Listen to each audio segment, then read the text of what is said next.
Zen's Mowers, recording. I'm doing maintenance on my Toro Smartstow. I have my dirty oil can out. This is my newest trade-off. I traded a John Deere 48-inch walk-behind for that Craftsman. Don't know, I'll probably be getting rid of that today or something. But back here to the Toro. This is my Toro Smartstow I had in a video in 2017. I'm doing maintenance on it now. Just checking this self-propelled drive belt and this collar here. This is my belt guide, and it also keeps my belt from coming off my mower when I'm using my rear wheel drive. This 13mm socket, it works these bolts on this belt guide. This is its 22-inch blade. Now this is like one of the best blade adapters I've seen, because you got your pulley for your belt, and you have a flat blade adapter there to put this 22-inch blade on. This blade has a cover plate, and with this, that is a 5/8 bolt, which I use a Stanley ratchet with a 1/4 drive and a 5/8 wrench. So, and I know what you guys are thinking. You never put a mower on its side with the gas tank up. But since I drained the fluid, the oil, and the gas, it's okay because there's no fluids to mix. And yeah, I'm gonna get back on this and I'll get with you guys. I'm on to my blade reinstall using my 5/8 deep well.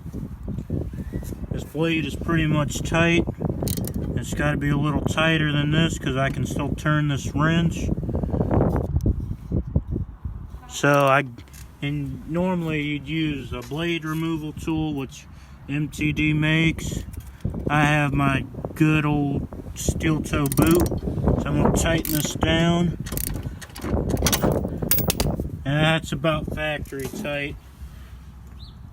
And while you were under this mowing deck, like I did, I had to clean this out, and you should be cleaning yours out too. And some of these newer push mowers, you have your deck wash port connected to your outdoor water. You just turn your mower on and clean your deck after every mow. I don't do it after every mow, but you know where I'm getting at. So now it'll be time to flip this right up, and then we're gonna get some oil and gas in here and get it firing. I'm on spark plug maintenance restoration. This is the original factory spark plug out of this motor. It is a 7 1/4 Briggs & Stratton motor, overhead valve. This is once again the spark plug. I just got through wire wheeling it. Now with these, you can either use sandpaper, wire wheel, or at AutoZone or pretty much any auto parts or lawnmower shop, you can get these plugs for about $2 to $4. I just took the easy route. Go ahead and get this spark plug tool set up.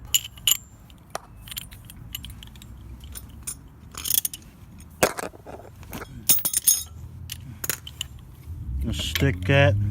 Now this spark plug is on the other side, on the right side of the valve cover if you're looking from the engine. I'll tighten this down.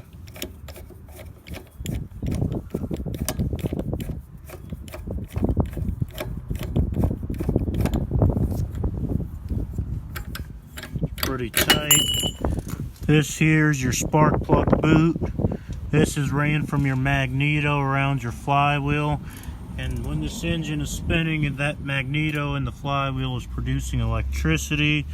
That electricity is converted into fire in the cylinder. Let me get away from that. Anyway, I had some trouble pulling this boot off. You can pull that off with a pair of pliers or like a screwdriver if you can get it back there. I had a tough time getting it back there, so I just used pliers. But another thing with the spark plug, you should I wasn't smart this time. I just drained the fluids and turned the mower over to do the undercarriage. But whenever you're going to work on a lawnmower or any other engine, you take that spark plug boot off or take that plug out completely. Our next step will be oil pouring. I've got that dipstick open. This is Briggs & Stratton SA30. It's just like any other 10W30. It works. So I'll be back. My oil is in.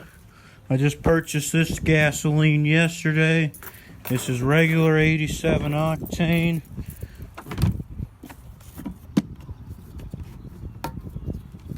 I'm gonna fill this tank up.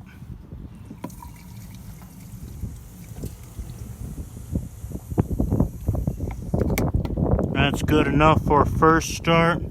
I've got to clean my tools up so nothing gets caught under there when I go to fire this. Now this should fire right up almost immediately because this motor is an easy pull motor.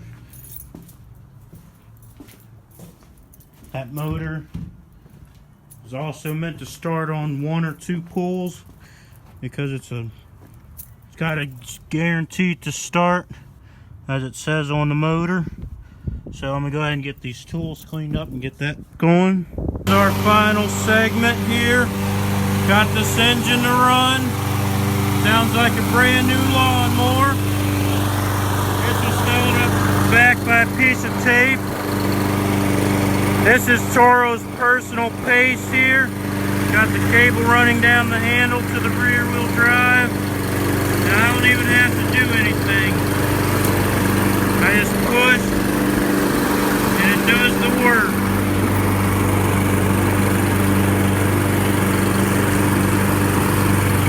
I'm going to cut this little strip of grass here.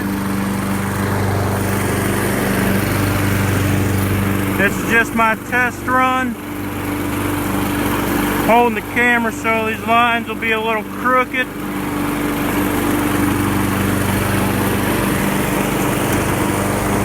There's my rider once again.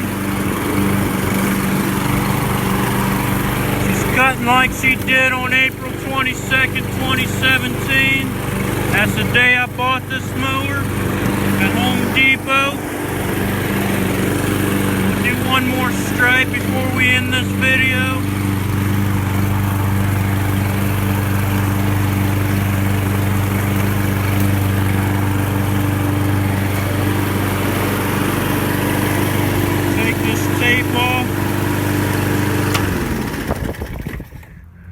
So there it is.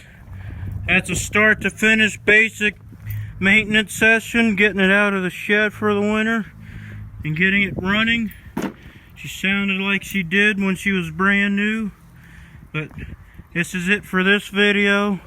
Maslin Tiger Lift-a-thon Sunday, and I got plenty more coming this year. Thank you for watching. Like a video, comment as you please, and subscribe if you're new. Have a nice day.